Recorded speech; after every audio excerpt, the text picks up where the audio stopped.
tu dis que tu es intermittent du spectacle, en fait, ça fait un peu... on est dans le pays des préjugés. Exactement. Donc, il y a beaucoup de personnes qui pensent qu'on est des fumistes. Ça arrive souvent. Mais après, en soi, c'est vrai qu'on a un statut qui est confortable pour nous, mais... Ça dépend des fois, c'est-à-dire qu'il est confortable quand tu commences à travailler de manière... Quand tu arrives déjà au statut. Exactement, déjà il faut y arriver. Comme c'est des métiers qui se rapprochent de l'artistique le plus souvent, c'est aussi un statut qui avait été aussi mis en place à l'origine pour permettre aux personnes de pouvoir, sur leur temps libre, en fait, soit pouvoir s'exercer, soit pouvoir développer des projets ou combien de pièces de théâtre, par exemple, se montent sur du temps libre, en fait, parce que après, il faut chercher des subventions, il faut chercher des investisseurs. Donc combien de temps ça prend à quelqu'un de monter des projets comme ça par rapport au peu qui arrivent sur scène, mais pendant ce temps-là, au moins, cette personne-là qui a mis du temps pour essayer de monter un projet artistique et le mettre en avant, au moins elle touche quelque chose, quoi. Quand j'ai débuté, par exemple, je faisais du montage. Pour le coup, c'était des journées qui étaient très peu payées. Par contre, c'était un peu à la carte, c'est-à-dire que je pouvais venir quand je voulais. Donc, tu avais ce côté où si tu travaillais pas, je pouvais y aller 3 fois, 4 fois par semaine.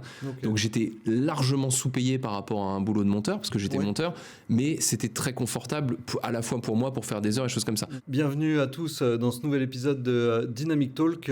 Aujourd'hui, on va parler intermittence du spectacle avec Anthony Bance. Intermittence du quoi ? Intermittence du spectacle. Je pense qu'il y a beaucoup de gens qui connaissent pas ce métier en fait, ou plutôt c'est pas un métier, mais ce statut en fait. Et du coup, grâce à toi, on va pouvoir un petit peu découvrir un petit peu mieux comment ça marche, et on va lancer tout de suite le générique.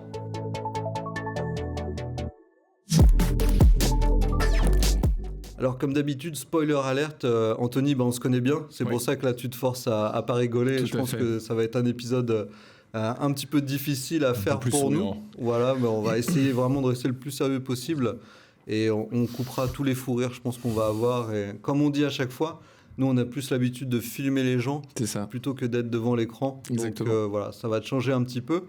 Et du coup, t'es chez FOP, on a l'habitude de travailler ensemble depuis pas mal d'années. Et du coup, t'as eu un parcours un petit peu, pas forcément classique, mais voilà, t'es intermittent du spectacle maintenant. Et est-ce que tu peux déjà te présenter, nous expliquer un petit peu ce que tu fais ? Donc moi je suis chef opérateur. Donc le principe en gros c'est que je m'occupe sur des plateaux de tournage à la fois de tout ce qui est installation caméra et installation lumière. Donc ça peut être assez diversifié en termes de, on va dire, de mission. Ça peut être soit de la pub, ça peut être un peu plus corporate, institutionnel, ce qu'on fait le plus souvent ensemble. Donc voilà, et en gros je bosse avec un réal et c'est moi qui vais m'occuper en fait de toute la partie image, quoi. Ok.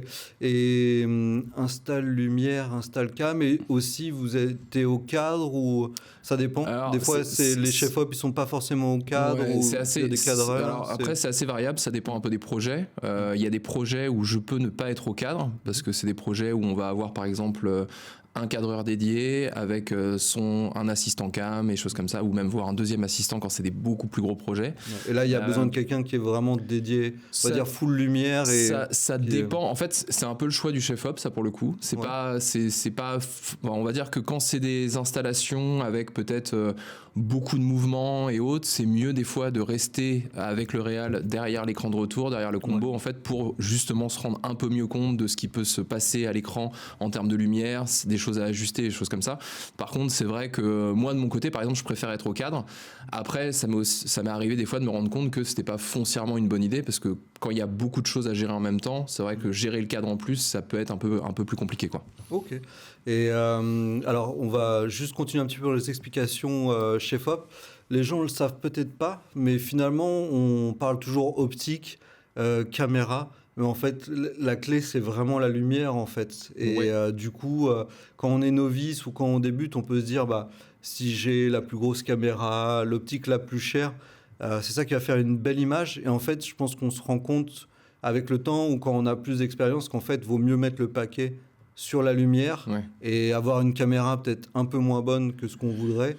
plutôt que de pas du tout faire d'installer lumière et pas travailler la lumière. Après, il y a ce côté, on a toujours l'impression, enfin, on se dit toujours que le fait d'avoir une caméra cinéma, par exemple, ça va donner des images cinéma, alors que c'est pas forcément le cas. Ouais. Globalement, c'est vrai que sur un plateau, le but c'est d'avoir une image. En fait, on pose le cadre en premier, en fait, et une fois qu'on a le cadre, donc qui est validé par le réal et autres, une fois qu'on a le cadre, qu'on a choisi quelle optique on veut tourner et choses comme ça.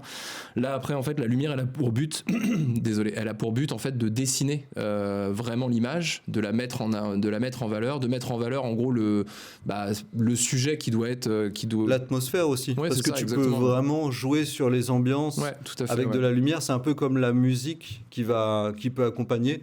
Musique stressante, musique engageante, ce genre de choses. En fonction de la lumière, tu vas donner une autre ambiance à ta scène, une autre intensité et aussi marquer d'importance certaines choses par rapport à d'autres dans ton image, en fait. C'est vrai. Et un peu comme il y a plusieurs métiers, moi je connais un petit peu mieux le maquillage, mais comme le maquillage peut vraiment, on va dire, aider pour magnifier les gens, pour les rendre vraiment plus beaux, plus attractifs, entre guillemets, ou donner un look si c'est de la fiction, la lumière, c'est vraiment pareil. Moi, tu m'as montré un exemple là, juste avant, dans cette interview que tu as fait hier. Tu m'as dit que c'était une salle, on va dire vraiment bateau, classique, et en fait avec la lumière, ça te permet de dessiner. Ça va faire quelque chose de quand même très joli. Ça te permet si de tu allumes juste les lumières de ta salle, c'est un peu plus tu compliqué. Poses ta cam, là vraiment tout est flat, tout est plat. Et du coup, là, ça permet vraiment de mettre l'ambiance. Mais c'est pas le sujet de ce podcast. Le sujet de ce podcast, c'est le statut d'intermittence du spectacle. Donc là, on a bien compris ton métier, la valeur ajoutée d'un directeur de la photo, qui est vraiment hyper important, qui est un poste vraiment central. Je pense après le réal, ou même des fois avant. Peut-être faut mieux avoir un meilleur directeur de la photo. Ça dépend. Et un réal un peu moins bon. Mais c'est vrai que l'image, vraiment, c'est le chef-op qui l'a construit. Et qui donne vraiment la qualité, la valeur ajoutée. Et du coup, moi, j'aimerais qu'on parle d'intermittence du spectacle, parce que c'est quelque chose que nous, on connaît bien, mais que les gens ne sont pas forcément familiers déjà du terme et du statut. Alors, est-ce que tu pourrais nous expliquer un petit peu rapidement c'est quoi le statut d'intermittent du spectacle ? Le statut d'intermittent, en fait, il est un peu particulier dans le sens où on est inscrit au Pôle emploi. Enfin, maintenant, c'est France Travail, mais globalement, on est inscrit. On va dire France Travail, Pôle emploi. Je risque de changer un peu dans le podcast, mais en gros, on est inscrit à France Travail. On doit, en fait, pour avoir le statut, on doit faire un nombre d'heures par an qui est de 507 heures, en fait. Ok, alors c'est quel que soit le métier. En termes de... Alors, en fait, c'est vrai, intermittent du spectacle, donc c'est la production audiovisuelle, mais c'est les spectacles vivants. Exactement. C'est à la fois les métiers techniques. À la base, en fait, c'est un statut qui avait été mis en place pour surtout... on va dire faciliter un peu la vie des acteurs à l'origine. Okay. À l'origine, en fait, c'était plutôt ça, parce que c'est vrai que quand on est acteur et qu'on essaye un peu justement de démarrer une carrière et des choses comme ça, quand on a des répétitions, en fait, les répétitions, le plus souvent, quand t'es pas un acteur connu, elles sont pas payées. Donc, ou elles sont pas déclarées.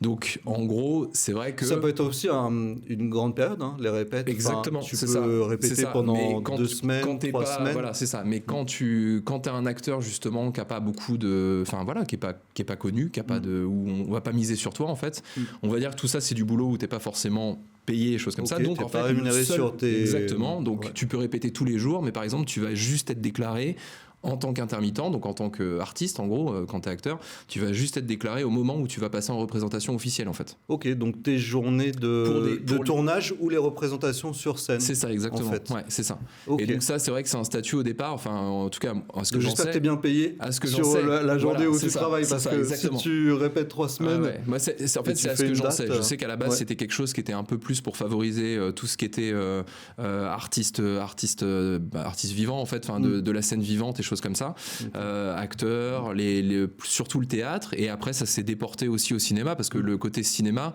ça a été mis en place en même temps, mais c'est vrai que le côté cinéma, t'as aussi ce côté où en gros tu vas bosser sur un tournage pendant 2 mois, 3 mois, en tout cas en ce qui concerne le cinéma.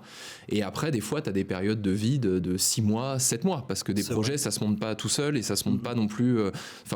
même si tu fais la prépa, tu sais, on parle dans le cinéma, la prépa physique, par exemple, où ça peut Alors oui, mais des par exemple, chorégraphies, ce genre de choses. ouais, ou, c'est ça. Moi, après, je parle pour ce que je sais à peu près, en tout cas pour tout ce qui est directeur photo et chef opérateur. En fait, les chefs opérateurs, ou les directeurs photo, c'est des chefs de poste. Donc, en l'occurrence, eux, ils vont participer à la pré-production, ils vont participer au tournage et des fois à la post-production si par exemple le chef opérateur il est là pendant l'étalonnage, donc forcément là la durée d'heures faites de travail est plus conséquente.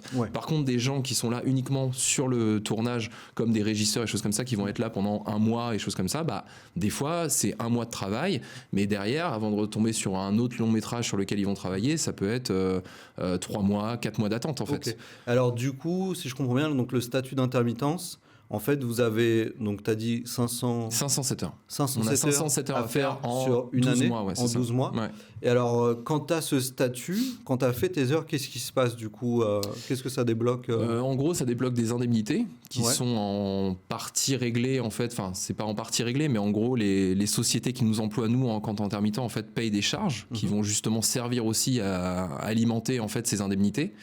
Et donc, au bout de 507 heures, on a des indemnités qui nous sont fournies jour où on ne travaille pas en fait. Ok, donc alors si on reprend un exemple de tournage, donc tu vas avoir peut-être cette semaine, donc tu as tourné hier, et peut-être que on va dire aujourd'hui là, tu n'es pas rémunéré, demain, je ne sais pas si tu as un job ou c'est voilà. Demain. Et donc du coup, aujourd'hui, demain et les jours où tu ne travailles pas, c'est ça. Donc du coup, France Emploi, France Travail, bien vu. Moi, je crois que je veux dire la NPE.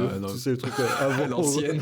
Avant Pôle emploi. La NPE te rémunère en fait une somme forfaitaire. C'est ça. Par jour. Alors après, c'est un peu plus compliqué que ça dans le calcul. Après, je sais pas si c'est intéressant de parler du calcul réel des indemnités. On va en parler, je pense, un peu pour comprendre pourquoi aussi c'est important que vous soyez bien payé en fait, les jours où vous faites votre prestat. Parce que j'imagine que si tu es quelqu'un qui va être rémunéré à peut-être 800 € au jour, contre quelqu'un qui est à 150 € au jour, j'imagine que ton indemnité, quand tu bosses pas, ça va jouer un petit peu, non ? Il y a deux calculs différents. C'est-à-dire que si, par exemple, on est payé à des sommes qui sont pas forcément les bonnes, parce qu'on a, on a des grilles tarifaires de base par rapport à notre liste de métiers, mais si on est payé à des grilles tarifaires qui sont plus basse, nos indemnités journalières en fait en pâtissent. C'est-à-dire que s'il y a un calcul qui est fait sur l'année, qui calcule combien on a été payé de manière générale par rapport à nos prestations, et donc nos indemnités journalières sont calculées là-dessus en fait.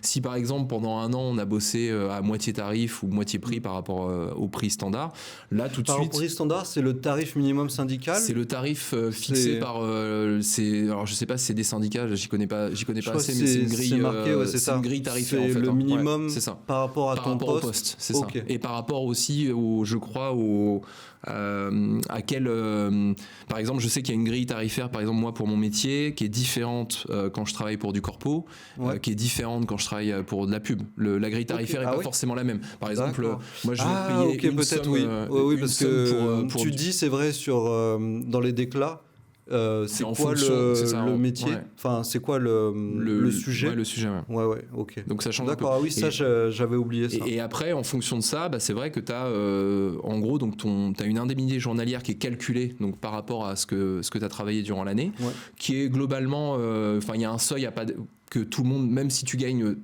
très bien ta vie quand tu travailles en fait, il y a un seuil de façon qui n'est plus dépassable parce qu'il y a eu des ajustements là, c'est ça, il y a eu des ajustements par rapport aux années, il y a des choses qui ont beaucoup été modifiées même depuis que moi je suis intermittent, il y a quand même beaucoup de choses qui ont été c'est vrai que ça change assez souvent, c'est ça. Et mais aussi pour des bonnes raisons, c'est-à-dire que des fois ça limite aussi des abus, mais ça on en parlera plus tard.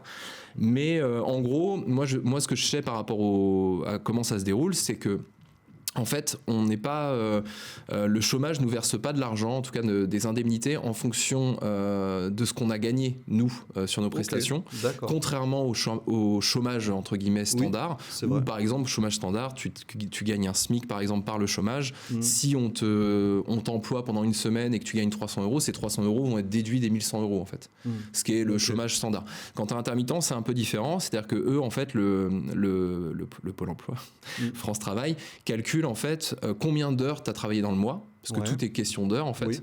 Donc imaginons là, si je schématise, moi par exemple je travaille 80 heures dans le mois en fait, eux ils vont considérer que j'ai travaillé 10 jours. Ok. Ces 10 jours, il les multiplie par un quota qui est, on va dire, associé à ce que moi je fais. C'est-à-dire que moi, je suis technicien, je suis considéré comme un technicien. Donc moi, mon quota est multiplié par 1,4 par exemple. Okay. Pour des acteurs, par exemple, il est multiplié par 1,3 ou 1,2. J'ai un doute, mais en fait, il est légèrement inférieur parce que ils considèrent que justement des acteurs c'est plus compliqué. Donc forcément, ils vont leur décompter moins de jours de travail. D'accord. Donc ils vont être plus compensés. C'est ça, exactement. En fait, exactement. À côté, ouais. Et donc en gros, si par exemple, donc moi 80 heures, 10 jours travaillés, multiplié par ce quota de 1,4, eux vont calculer que j'ai travaillé 14 jours dans le mois en fait. Okay.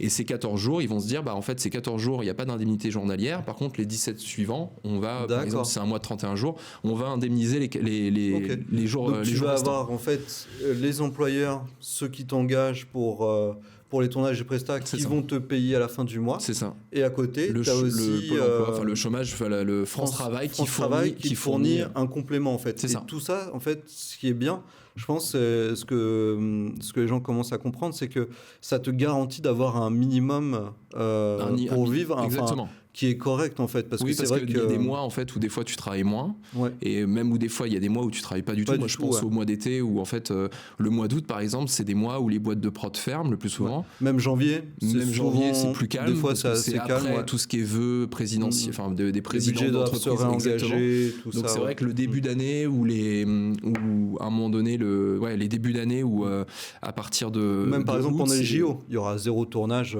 Ça dépend. Tu vois, enfin ça dépend. Des tournages corpo peut-être. Mais tout ce qui est fiction, j'imagine que ça va être mis en suspens. Tu vois, là, il y aura un mois où il y aura 0 tournage dans Paris. Et donc, le statut, en fait, te permet, durant ces mois, finalement, si tu travailles pas du tout, d'avoir au moins une compensation on va dire, sur le mois par rapport à ton quota journalier. Voilà. Tu as un salaire correct. Exactement. Et un tout petit instant, juste avant d'aller plus loin, si vous avez déjà appris à travers ce contenu des choses, je vais vous demander juste de liker et de vous abonner. C'est une grosse aide pour la chaîne et c'est gratuit. Allez, je vous embête pas plus, on retourne au podcast. Et j'imagine aussi, si tu travailles, tu fais un mois de dingue, tu travailles 5 jours par semaine, France Emploi, elle va rien te verser. Alors il y a ça, et il y a aussi un quota qui est fait par rapport à ce que tu touches, vu que le système est un peu différent du chômage standard, donc comme j'expliquais juste avant. Il y a un seuil en fait que tu peux pas dépasser, en termes de revenus. C'est-à-dire que si, imaginons, tu as un mois où tu travailles et tu gagnes, je crois que le seuil maximal, il est à 3002 de mémoire. Alors, je sais pas si on peut dire des sommes. Mais, par rapport à ton métier ou en général, en fait, pour le statut d'intermittence, à un moment donné, le seuil fixé est à, je crois que c'est 3002, 3003, j'ai un doute. Ouais. C'est-à-dire que si, net imaginons, ça doit être du net, je pense. Du net, ouais. J'ai un doute, je préfère pas dire de bêtises. Mais je pense que c'est plutôt du net, parce que moi, je pense du que brut, c'est ça net. serait pas hyper haut. Non, c'est ça. Je pense que c'est du net. Et en fait, le système, c'est que, imaginons, moi, ça m'est arrivé des mois où tu travailles pour des prestations ou pour des boîtes de production qui te prennent sur 4-5 jours, ou par exemple là pour le coup tu travailles plus dans les choses comme de la pub et tu vas être plus payé, et forcément le plafond tu l'atteins beaucoup plus rapidement. Et donc si ce plafond tu l'atteins, en gros même si tu dis que tu as bossé si tu as bossé que 10 jours ou même 5 jours mais que tu as déjà atteint ce plafond, le chômage derrière te verse rien du tout, ce qui est normal en fait. Ouais, bien sûr. En contrepartie, en fait c'est juste ils t'ont pas versé de l'argent ce mois-ci, mais ce qui est complètement logique parce qu'en fait tu gagnes bien ta vie, donc à un moment donné il n'y a plus besoin de... Et c'est là au cas où, comme on l'a dit, si l'été tu fais rien. Exactement. Mais s'il y a des mois c'est pas du tout les mêmes sommes, parce qu'après c'est vrai qu'on peut, ceux qui écoutent ou qui regardent peuvent confondre, c'est pas du tout, le chômage verse pas du tout 3000 € par mois, c'est pas du tout ça. C'est des sommes qui sont beaucoup plus basses. Par contre c'est des seuils qui ont été faits parce qu'à une époque il y avait des abus sur le statut où il y avait des personnes, des acteurs qui gagnaient 20 000 € par exemple par rôle et qui étaient quand même à France Travail à l'époque au Pôle emploi et qui étaient indemnisés en tant qu'intermittent. Où là tu te dis c'est quand même surréaliste d'en arriver à des stades comme ça. Donc maintenant il y a un seuil qui a été fixé. C'est bien fait parce que c'est normal, les mois où tu bosses t'as rien de la part de France Emploi. Et puis les mois où c'est plus calme, ça te permet. Et ça, c'est quelque chose qui existe dans le monde entier, en Europe. C'est uniquement. Je crois de mémoire qu'on est quand même un des seuls pays à le faire. Je crois aussi, et c'est ça qui est vraiment fort et je trouve bien fait en France, c'est que En fait, ils ont pensé à toute la partie artistique culturelle, et artistique. C'est vrai que parce que là, on parle des métiers vivants. Excuse-moi, je te coupe. On parle des métiers vivants, mais on oublie aussi que c'est un statut excuse-moi. On oublie aussi que c'est un statut qui permet également aux musiciens en fait de vivre. Et en fait, c'est les musiciens aussi. Les musiciens aussi. Ouais. Peut-être pas les compositeurs, les producteurs ça, c'est de un peu musique. différent, mais il y a d'autres statuts en fait. C'est ça qui est bien. Ceux qui jouent de la musique, métiers, tu vois, ceux qui jouent de l'instrument. Moi, j'ai le père d'un très bon ami qui est saxophoniste. Et lui, pour le coup, a été intermittent une bonne partie de sa vie en fait. Parce que quand tu travailles dans un orchestre. Exactement. Ou même quand tu crées ton groupe, lui il est dans un groupe de jazz, il a eu plusieurs groupes, il a fait des albums et choses comme ça. Donc pareil, c'est des situations où par exemple quand tu crées un groupe et que tu fais un album, quand tu fais les répétitions ou quand tu enregistres, t'es pas payé pour. Donc en fait, là le statut te permet, on va dire, de quand même subvenir à tes besoins. Et par contre, quand tu passes en prestation scénique, là par contre tu fais un concert, tu peux être déclaré en tant qu'intermittent. T'es déclaré. Exactement. Ah, tu vois, je savais pas ça, que c'était aussi sur la musique. Donc spectacle vivant, musique, production audiovisuelle. Peut-être les gens pourront se renseigner s'ils veulent avoir toute la liste de métiers, mais c'est vraiment tout ce qui est culturel et culturel, artistique, tout à fait. C'est génial parce qu'en fait en France ça permet aux gens de faire plus de production, d'avoir plus de gens qui travaillent dans ce domaine-là, parce qu'en fait sinon s'il n'y avait pas ce système-là, je pense que ça serait beaucoup plus dur d'accéder à ces métiers, de pouvoir faire des productions. Je pense que on l'a vu, je pense aux États-Unis. Dans le Covid, moi, j'ai vu des reportages où, en fait, il y avait des gens qui travaillaient dans le cinéma et qui avaient ouvert des restaurants. Enfin, pas ouvert des restaurants, mais ils faisaient de la cuisine et ils faisaient des livraisons pendant le Covid, parce qu'aux États-Unis, certes, tu es peut-être mieux payé qu'en France quand tu bosses, en fait, mais après... Quand il n'y a rien, alors là, il n'y a rien du tout. Franchement, c'est le désert. On a de la chance d'avoir ce statut et et il faut admettre que ça reste un statut qui est quand même assez confortable parce que... Excuse-moi, je suis désolé. Non, moi aussi, c'est moi qui ai commencé. Il a été aussi mis en place, en fait, ce statut pour... on va dire, en fait, comme c'est des métiers qui se rapprochent de l'artistique le plus souvent, c'est aussi un statut qui avait été aussi mis en place à l'origine pour justement permettre aux personnes de pouvoir, sur leur temps libre, en fait, soit pouvoir s'exercer, soit pouvoir développer des projets ou combien de pièces de théâtre, par exemple, se montent sur du temps libre, en fait, parce que après, il faut chercher des subventions, il faut chercher des investisseurs. Donc, combien de temps ça prend à quelqu'un de monter des projets comme ça par rapport au peu qui arrivent sur scène, mais pendant ce temps-là, au moins, cette personne-là qui a mis du temps pour essayer de monter un projet artistique et le mettre en avant, au moins, elle touche quelque chose, quoi. Oui, tu es musicien, tu dois t'exercer, toi, tu te tiens au courant du matos, tu dois faire des tests. Ouais, c'est ça, des tests de matériel, des choses comme ça, des préparations. Donc, ma voisine, elle est chanteuse lyrique. Quand tu es en télétravail, tu l'entends faire ses gammes, mais c'est vrai que c'est des choses qui c'est important. Après, il y a pas des préjugés, mais c'est vrai que des fois, quand tu dis que tu es intermittent du spectacle, en fait, ça fait un peu... on est dans le pays des préjugés. Exactement. Il y a beaucoup de personnes qui pensent qu'on est des fumistes. Ça arrive souvent. Mais après, en soi, c'est vrai qu'on a un statut qui, c'est vrai que de l'extérieur, paraît... Enfin, même pas de l'extérieur, est confortable pour nous, mais... Ça dépend des fois, c'est-à-dire qu'il est confortable quand tu commences à travailler de manière... Quand tu arrives déjà au statut. Exactement, déjà il faut y arriver, et il faut le renouveler tous les ans, c'est aussi quelque chose dont on n'a pas parlé, mais une fois que tu l'as, tous les ans en fait tu le renouvelles. Donc si par exemple tu as une bonne année où tu travailles, même si tu as fait 1000 heures pendant une année... Tu peux pas les garder en stock. Non, tu peux pas les garder en stock, ça revient à zéro et après tu repars tu dois refaire tes 507 heures. Donc il faut le renouveler. Donc malgré tout, ça pousse quand même à te booster. Et au-delà du principe de se dire, enfin un peu le préjugé des gens dit qu'en fait t'es payé à rien faire quand tu bosses pas. Il y a aussi ce côté où par rapport à beaucoup de boulot, enfin moi je l'ai toujours vu comme ça, mais c'est comme tout indépendant, mais parce qu'on est des indépendants d'une certaine manière. En fait c'est juste que quand tu fais ton boulot, il y a un côté, je trouve, qui est très sain, c'est-à-dire que quand on te rappelle, c'est que tu as bien fait ton boulot. Ouais. Contrairement, enfin, quand tu commences à bosser pour des boîtes de prod, en fait, contrairement à beaucoup de boulot où des fois tu es engagé et tu peux le faire un peu en dilettante, où ça se passe. Après, je dis pas que c'est la majorité des gens, tout ce que je veux dire, mais il y a un côté sain où en fait, si on te rappelle, c'est que la précédente fois, ça s'est bien déroulé, à la fois pour la boîte de production qui t'emploie ou à la fois pour les clients de cette boîte de production, parce que comme t'es indépendant, t'es pas en CDI. Exactement. Donc si ça se passe pas bien, potentiellement. On te rappelle plus. Et donc tu fais plus d'heures. Jamais pour ce projet, cette boîte. C'est ça. Ouais. Et aussi, je pense que tous les gens, bien sûr, qui ont des préjugés, alors je les invite à. C'est compliqué de venir sur un tournage, mais sachant que nous, on connaît très bien, les intermittents du spectacle se lèvent très tôt. Finistère, t'es déclaré peut-être 8 heures, mais peut-être que t'en as bossé 12. Ouais, voilà, c'est des journées assez. Des fois, c'est un peu triste de le dire ou pas, mais des journées un peu classiques où c'est des journées à rallonge. Tout à fait. C'est, moi, je me souviens, pour le petit exemple, c'était Jean-Pierre Jeunet, quand il a fait Alien aux États-Unis. Il pétait un cap parce qu'en fait, à 18h, c'était terminé. Et il disait, attendez, on fait de plus là, on a tout installé. Et les gens, ils disaient, non, mais. C'est les syndicats là-bas. Les syndicats, mais aussi parce qu'il n'y a peut-être pas ce statut-là. Et que t'imagines si les mecs ils bossent 12 heures et en plus après ils sont pas payés, enfin tu vois quand ils ont pas de staff. Je sais qu'en France il y a des prods où des fois ça peut se dérouler comme ça, et d'ailleurs il y a un truc très drôle qui se fait sur les lieux de tournage, moi que j'avais vu une fois, c'est que quand donc tu fais tes 8 heures, parce qu'en fait une journée type c'est 8 heures pour un intermittent, 8 heures, c'est ça. Pour un acteur c'est différent, c'est des cachets, c'est 12 heures, donc eux ils gagnent 12 heures, en fait ils ont 12 heures d'heures à chaque fois qu'ils travaillent. Voilà, dès qu'ils travaillent. S'ils travaillent 1 heure, 2 heures, c'est 12 heures pour expliquer, comme tout à l'heure, que c'est dur de faire beaucoup d'heures. Exactement, c'est plus simple pour nous. Nous, c'est plus simple en tant que technicien de pouvoir travailler de manière plus régulière. Je pense on a bien compris. On a servi.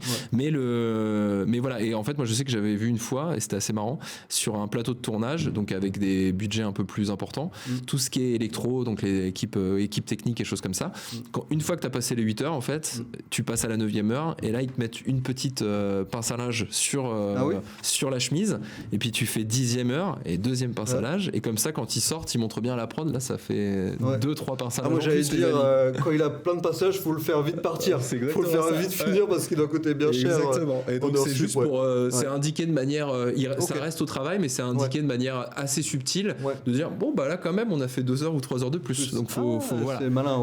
C'est toujours pareil, ça dépend des productions, ça dépend des choses, du nombre de jours exactement sur lequel tu es engagé, des budgets, des formats, ça on en reparlera parce que il y a des grosses différences aussi en termes de rémunération, en termes de production.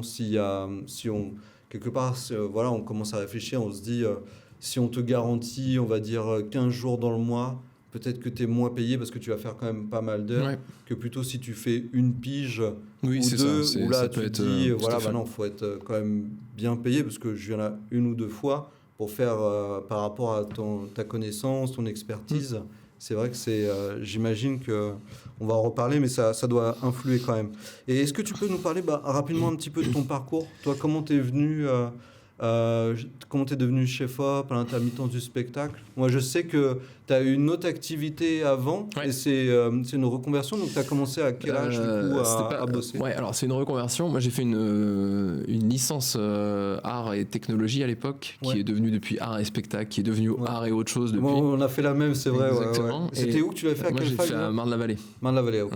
J'avais fait à Paris. Paris qui a changé de nom. Je sais qu'elle a changé de nom 5 fois cette donc licence. Ça c'était bien de la branlette pendant 2-3 ans. Moi j'ai bien aimé parce qu'il y avait en fait je sais que la fac moi la fac déjà on avait du matériel, donc ça change pas mal de choses, tu vois. Saint-Denis, je crois qu'elle est très bien. Saint-Denis et Marne-la-Vallée, et après je sais qu'il y en avait d'autres, je crois que c'était Jussieu ou Sancier. Moi j'étais à Sancier, non, c'était pas bien. Il y avait enfin je sais que Paris 8 par exemple c'était beaucoup plus pour aller vers la critique.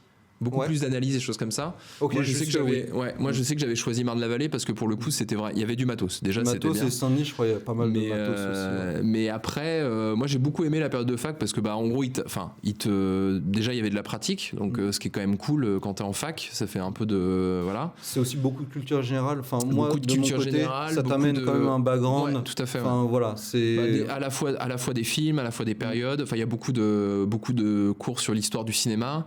Il y a beaucoup beaucoup aussi de cours de physique sur la réfraction de la lumière. Ah oui, t'en avais pas mal. Ouais. Moi, j'en ai eu. Bah, en fait, ils te font rattraper le. En gros, si tu l'as fait, tant mieux, mais si tu l'as pas fait, tant pis. Mais en gros, ils te font rattraper le parcours S, quoi.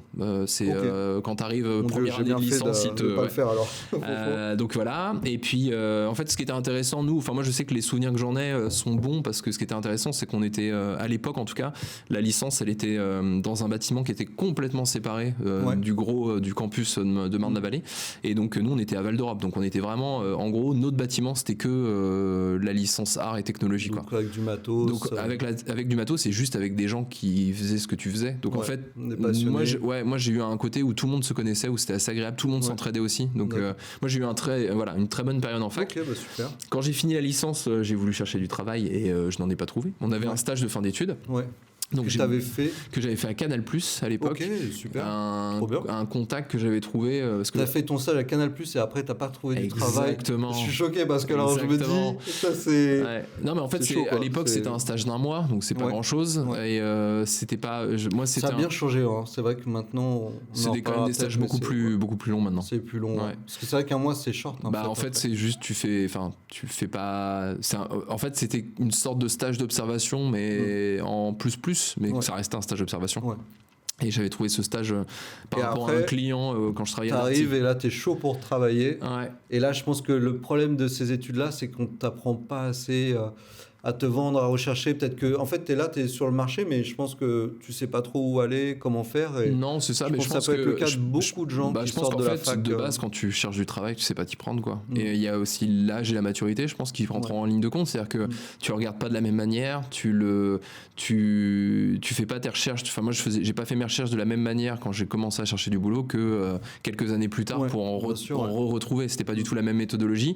Et puis, il y a aussi le côté manque d'expérience totale, parce qu'en fait, il faut comprendre aussi que c'est des métiers qui sont quand même assez techniques. Et en gros, toi, quand tu sors de fac, tu as utilisé du matériel, mais qui n'est pas utilisé sur les vrais plateaux. Ou pas tout le même. Ou pas les mêmes. Pas les mêmes marques. Et même pas du tout à l'époque, parce que en fait, ça s'est beaucoup démocratisé maintenant, les caméras. Il y a du matériel qui est en faculté, c'est un peu le même matériel que nous, on peut utiliser. Par contre, c'est vrai que nous, à l'époque, on tournait sur DV, quoi. Donc, moi, je suis vieux. Donc, HDV. Exactement. Donc, quand tu tournes sur DV et qu'ensuite tu sors avec des caméras broadcast, avec des grosses caméras dont tu t'es jamais vraiment servi, parce que moi à la fac ils avaient pas ce matos, en fait pour te donner ta chance les boîtes elles sont réfractaires et en fait tu peux les comprendre parce que d'une certaine manière c'est quand même des missions où ils vont te mettre derrière une caméra, le plus souvent c'est à toi de la monter. Si t'es pas capable de la monter tout seul, si t'es pas t'es un peu ça fait un gros investissement sur la boîte qui va t'engager. C'est un peu compliqué au début et aussi c'est des métiers où c'est des trucs à la journée. Tu vois, donc en fait en termes de formation c'est compliqué quoi. Bien vu parce que c'est pas tu te dis tu vas prendre un mec en CDI, tu vas le former et après tu es sûr il est un peu verrouillé dans ta boîte et après tout ce que tu vas lui apprendre quelque part, tu sais qu'il va rester quelques années. Non, là, c'était. Et c'est des métiers où il faut beaucoup de pratique aussi. Oui, quand même aussi parce que tu sors de l'école. Mais c'est des métiers où il faut apprendre, en fait, tu apprends toujours. Donc, c'est ça. Moi, j'avais fait un stage donc Canal. Ensuite, après ça, j'ai fait d'autres stages aussi dans des boîtes de location de matériel vidéo. Ça, c'est une très bonne idée, je pense. Un bon conseil. Moi, j'avais fait. En fait, j'ai fait Canal, France 3 en stage. Et ensuite, justement, à France 3, ils m'avaient conseillé les boîtes de log. Donc, j'avais regardé là-dedans. Et puis, en fait, pareil, le problème, c'est que même si tu fais bonne impression sur le moment, il y a beaucoup de personnes déjà qui sont sur les planches. Enfin, tu vois, qui sont sur les sur le métier, donc c'est un peu compliqué. Et donc, en gros, moi, j'ai pas trouvé de boulot tout de suite, donc j'ai bossé dans la vente pendant 5 ans, je pense, 5-6 ans. Et ça, je pense que ça arrive énormément à beaucoup de gens intermittents du spectacle. Quand tu commences, t'as, on va dire, t'as le métier que tu aimerais faire, ton métier passion. Et du coup, à côté, souvent, tu as un autre job, en fait, pour pouvoir vivre, et payer ton loyer. En attendant d'avoir tes heures et en manger. Voilà. Et du coup, tu as souvent le problème que tu as 2 métiers. Du coup, c'est pour ça que des fois, les gens ont du mal à poursuivre la carrière, parce que c'est vrai que pendant un certain nombre de temps, tu vas devoir bosser déjà peut-être un plein temps ou un 35 heures. Pour gagner ta vie, quoi. Petit format d'heure pour les intermittents du spectacle, pour les gens qui pensent que les intermittents font rien, mais 35 heures, c'est vraiment les doigts dans le nez. Et après, tu as un autre métier qui, là, des fois, te prend quelques heures. Et aussi, faut que tu aies l'énergie de chercher, de démarcher. Donc c'est vrai que les premières années sont assez difficiles. Et après, du coup, tu as pu commencer à travailler, parce que comme tu disais, tu avais plus d'expérience, plus de bouteilles. Tu as fait rechercher un petit peu différemment. Ouais, moi, quand j'ai travaillé dans la vente, j'ai eu l'occasion en fait de pouvoir remettre un pied dedans par quelqu'un qui m'a donné ma chance. Et à l'époque, c'était pour du travail pas payé forcément, parce que sinon on ne donne pas forcément ta chance. C'est bien que tu en parles, parce que j'allais en parler, mais c'est vrai que c'est des schémas qui se répètent beaucoup en fait dans l'intermittence du spectacle. En fait, en gros, en soi sur le papier, ça peut être compréhensible parce que en fait t'as pas d'expérience et eux en gros ils te forment, mais voilà, j'ai eu l'opportunité de bosser pour une boîte de prod qui tournait des petits formats assez réguliers quoi. Et c'est vrai que quand j'étais dans la vente pendant 6 mois en fait j'alternais. Moi j'étais devenu responsable de ma boutique, donc en fait je pouvais changer un peu mes jours de congé, mes jours de repos un peu à ma convenance. Donc ça c'était une chance que j'avais, mais c'est vrai que quand ils me proposaient un tournage, moi je m'arrangeais pour être en repos ce jour-là. Et donc je travaillais pour eux et j'ai fait ça pendant à peu près 6 mois. Et puis au bout de 6 mois, je me suis dit voilà, à un moment donné, au bout de 6 mois, j'ai posé la question en me disant c'est quand même, à l'époque c'était quand même c'est ça. Et puis c'était surtout que c'était quand même quelque chose. Moi je sais que je voulais quitter la vente et en gros à un moment donné je leur ai dit, si par exemple moi j'arrête de travailler, est-ce que potentiellement on peut commencer, vu que je commence à être assez autonome en tout cas sur cette mission-là, est-ce qu'on peut peut-être commencer à envisager un paiement salaire, Ça a été le cas et à la base c'est vrai que c'était quand même des trucs qui se déroulaient, des missions qui se déroulaient 1 à 2 fois par semaine, où j'ai rencontré ta femme d'ailleurs, et donc ta compagne, ma concubine, exactement, ma Pax, exactement, et qui était maquilleuse là-dessus, et en fait c'est vrai que grâce à ça en fait moi j'ai pu me faire la main.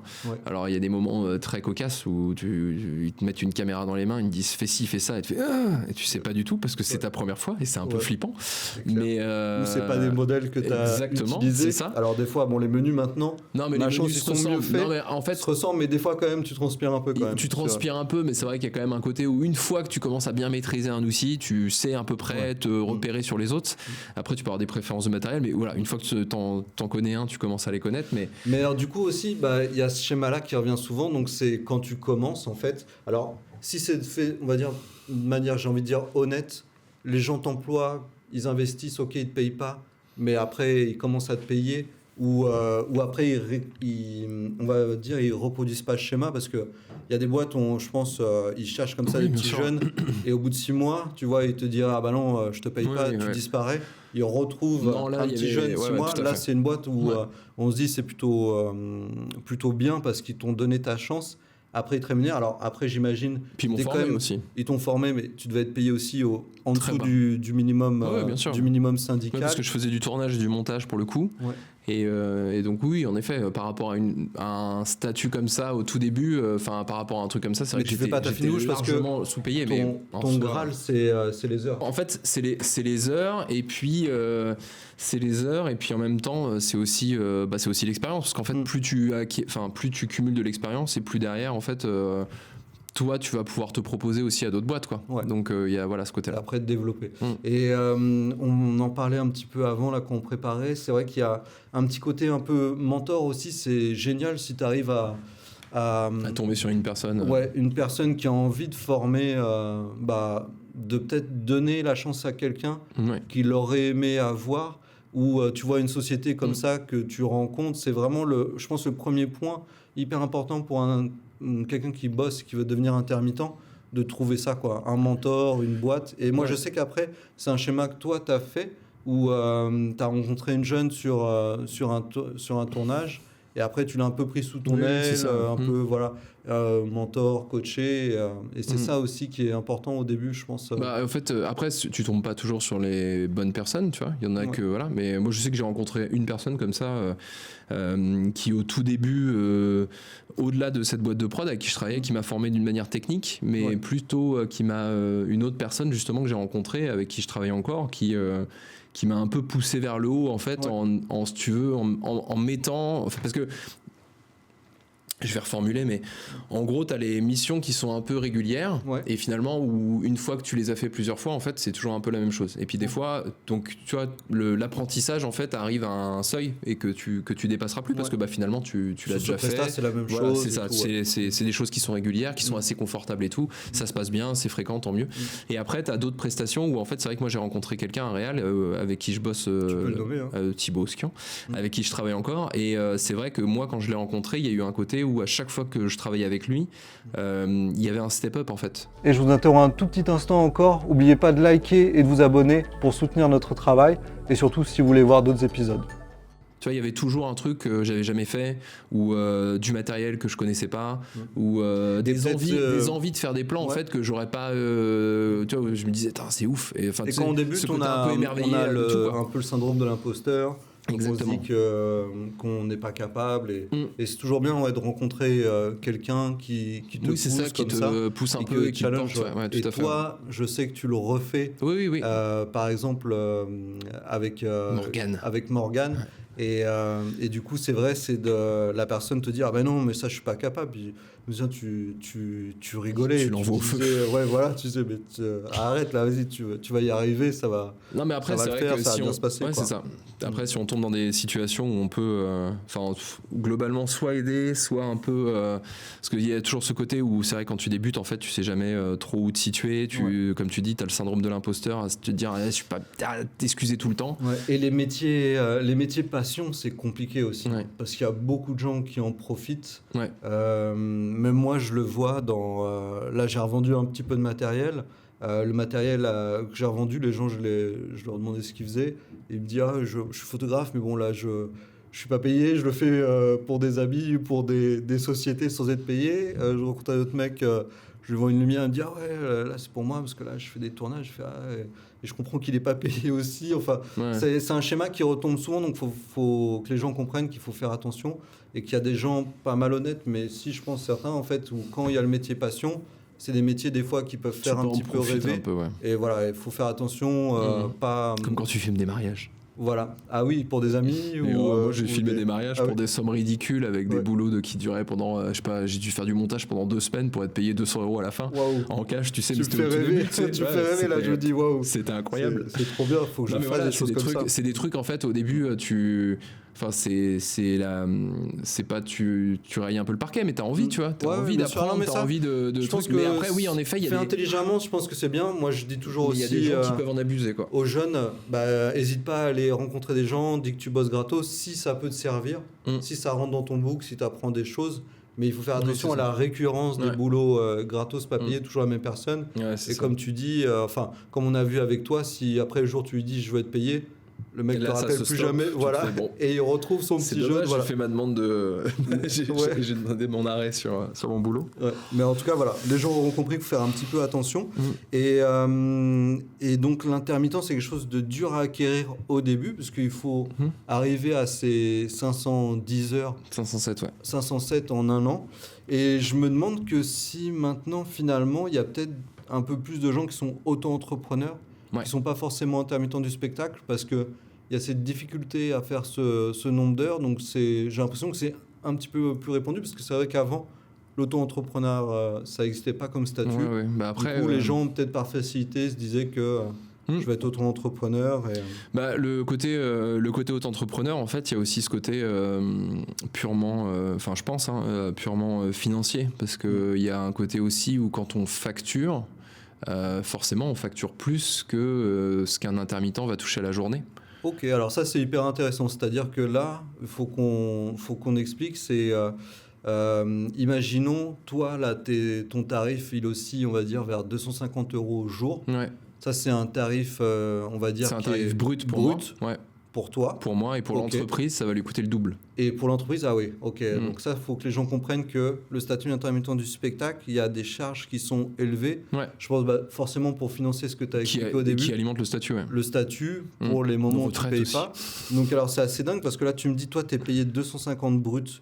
Donc ça fait ça fait 200 balles net, 180. Après, il y a les impôts qui passent, donc oui, dans les 180. Avec les impôts, donc tu n'es qu'à 180 jours. et la boîte, elle paye 500. 6, ouais, 500 €, c'est ça. 500, je pense que ça paye un peu moins, mais en fait, il faut qu'on compte, tu sais, les charges salariales à la fin, oui, mais c'est un peu ça. l'audience, ces trucs comme ça qui arrivent, tu sais pas d'où, et qui... donc, même des fois plus, parce que tu peux passer par des boîtes de courtage qui prennent une com, c'est des choses un peu hautes. Ouais. Mais Donc, alors, en fait, voilà, c'est quelqu'un qu'on va dire, schématisons, qui est payé 250 bruts. À la fin, avec les impôts, il touche 180 sur sa journée. Ouais. Et la boîte de prod ou la société, elle paye 500 voire plus. 500 voire plus. Sachant qu'en plus, les sociétés, moi je suis une société dans le bâtiment, je veux employer un intermittent du spectacle pour me faire un film en direct.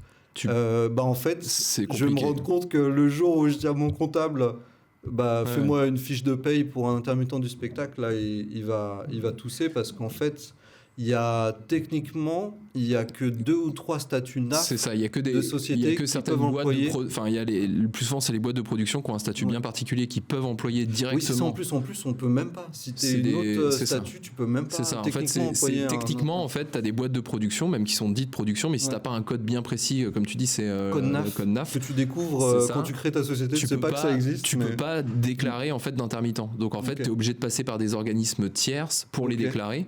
Et donc il y a, comme tu disais, chaque intermittent et choses comme ça.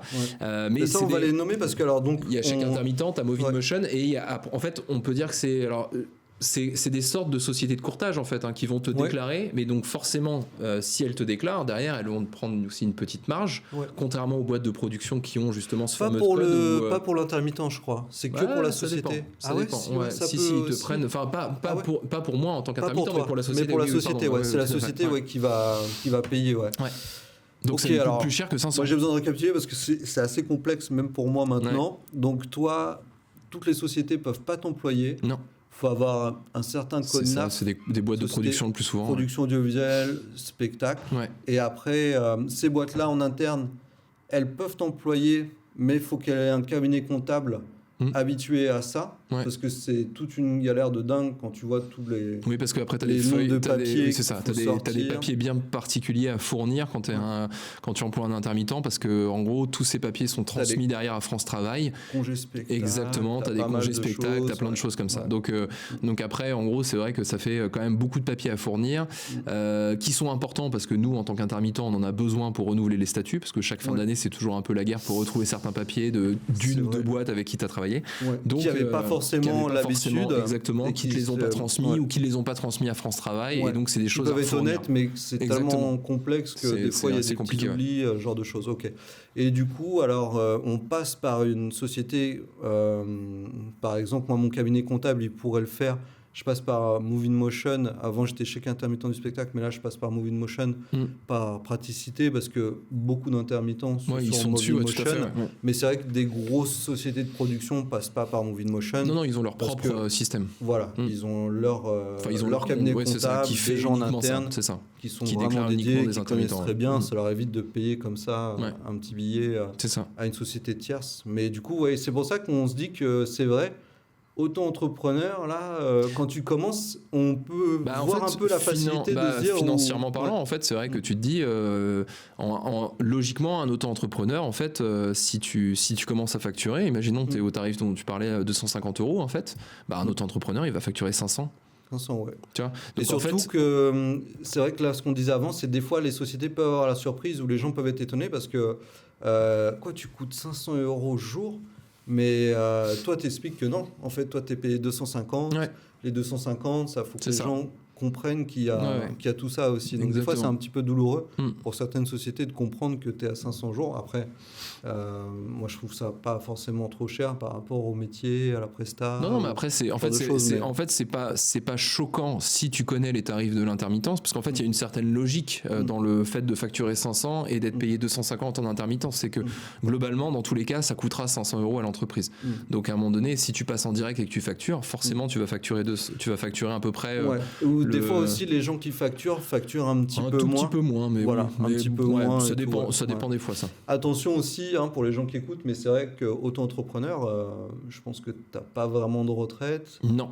t'as pas vraiment le chômage, hein, du coup, Non, là, non, il l'auto-entrepreneur, quand n'y a il pas d'aide. fait Si pas t'as un de... souci, par contre, c'est pas, t'as pas de, voilà, si t'as rien pendant un mois, c'est aussi le fait de facturer un peu plus. C'est que forcément, bah, derrière, ça te Pour permet avoir ton pour une tampon, journée de travail, parce que entre guillemets, la précarité, elle est la même. Que ça soit, si t'es auto-entrepreneur et que tu travailles dans les métiers du spectacle ou que tu sois intermittent, la précarité, elle est même, tu vas pas bosser tous les jours. Donc, à un moment donné, bah, c'est vrai que ça permet, en montant un peu les tarifs, ce qui est logique, hein, en soi, bah, de tenir peut-être plus, tu vois ce que je veux dire? Ouais, c'est ça, de tenir un peu plus et tout. Bien sûr, ok. Et ouais, donc c'est quand même, je suis content de parler de tout ça avec toi parce que c'est quand même assez complexe, hein. Quand on voit par rapport aux sociétés, ce genre de choses, donc... On va dire que c'est un peu flou quand tu connais pas, quoi. C'est vrai.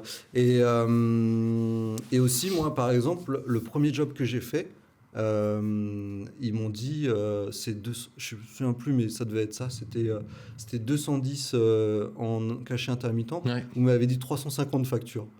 Et moi j'ai dit, qu'est-ce que c'est que cette proposition 350 factures, c'est quoi ces questions bêtes, tu vois. Et du coup, je connaissais pas du tout l'intermittence. Et j'avais pas du tout compris ce que ça pouvait être et les avantages que ça pouvait donner en fait. Ouais. Donc ça c'est important de bien connaître. Et je sais qu'aussi il y a des services, on va dire un peu plus gris, où tu peux passer par une boîte étrangère qui va faire la déclat pour toi en fait. Et du coup tu vas passer par une boîte par exemple qui est en Angleterre. C'est toléré, c'est pas illégal, c'est pas vraiment légal, on va dire que c'est dans une zone grise. Où en fait, là, ça peut être un échappatoire pour certaines sociétés. Par exemple, je pensais l'exemple de la société dans le bâtiment. Elle va passer par ces sociétés à l'étranger qui va pouvoir te déclarer. Toi, tu vas recevoir un salaire. C'est légal. On va dire oui, c'est légal. Mais faut pas en abuser. Grise, il faut que, voilà, un peu zone grise. Il faut que toi, normalement, techniquement, tu dois déclarer aux impôts que tu as eu ce revenu. Ça, c'est les gens ne le font pas forcément quand tu es payé. Mais voilà, tu as un système comme ça parce que c'est vrai que moi, je pense que ça va être assez frustrant si tu as une société qui a envie d'engager un intermittent du spectacle. Je pense que ça peut être une solution de temps en temps parce que se lancer dans les movie motion, tout ça, ça peut être vraiment assez complexe. Tu vois, moi, ces solutions, je les connais pas. Après, c'est vrai que maintenant, tu as quand même tellement de solutions qui sont, enfin, je trouve, qui sont démocratisées. Tu parles de movie motion, il y a un France Connect aussi, ou je sais plus. Enfin, il y en a plein, pas France Connect, mais il y en a un autre comme ça, je me souviens plus du nom. J'ai oublié le nom. Je dois avoir, de toute façon, moi, je dois avoir 3 ou 4 plateformes, en fait, sur lesquelles je suis inscrit, où je reçois mes contrats, parce qu'en plus, c'est très pratique pour nous maintenant, parce que tout est envoyé directement dessus. Donc, tu as ta fiche de paye, tu as tes AEM, tu as tes congés spectacles. Donc, mais c'est vrai que je trouve que maintenant ça c'est quand même, ça a été quand même beaucoup simplifié par rapport à une époque, quoi. C'est vrai. Et juste pour la petite anecdote, et pas pour dégoûter les gens, mais pour expliquer, dans le côté employeur, tu as un numéro de spectacle que tu dois créer à Pôle Emploi, que tu dois quand tu travailles pour la première fois. Non, quand tu crées le projet, pas la première fois, mais quand tu crées le projet, tu dois créer un numéro, tu dois rentrer les informations. Un numéro d'objet. Une fiche de renseignement. Alors, vraiment, c'est pour ça que Movie Motion chez Intermittent, ça existe, parce que si ils te retrouvent directement avec les... Ouais, si tu le fais tout seul, mais là, même en te faisant accompagner, je peux dire que les premières fois, quand tu le fais, tu transpires un petit peu, parce que tu mets un peu de temps, parce que c'est vraiment hyper complexe, c'est super bien, parce que c'est pour défendre les intérêts, quelque part aussi des employeurs et des gens qui sont employés. Mais c'est vrai que voilà, on parlait de complexification récemment. En France, des fois, on a une petite maladie sur l'administratif. Mais du coup, voilà, on comprend que c'est assez complexe, mais qu'il y a des services qui existent pour pouvoir pallier à tout ça. Faciliter un peu, quoi. Et j'aimerais qu'on revienne un petit peu sur un petit peu, des fois, les abus qu'il peut y avoir, parce qu'en fait, on a compris qu'au début, c'est très compliqué de faire des heures. Après, une fois que tu as fait tes heures, du coup, tu es employé. Donc voilà, tu fais ta pige à la journée. Après, les jours off ou les jours où tu n'as rien, tu es payé. Et en fait, il y a eu des abus dans le temps. Moi, je me souviens, ils se sont fait taper fort. Enfin, il y a beaucoup de boîtes. C'était un cas un peu particulier. Mais qui ont fait ça, mais la plus connue, c'est... Ouais. Ce qui était dingue, en fait, c'est qu'ils avaient une armée d'intermittents du spectacle qui payait la journée, qui en fait c'était quand même, techniquement c'était comme si c'était des salariés en fait. Ça a été un peu le problème justement, c'était des gens qui étaient employés tout le temps. C'est qu'ils étaient tout le temps employés, c'était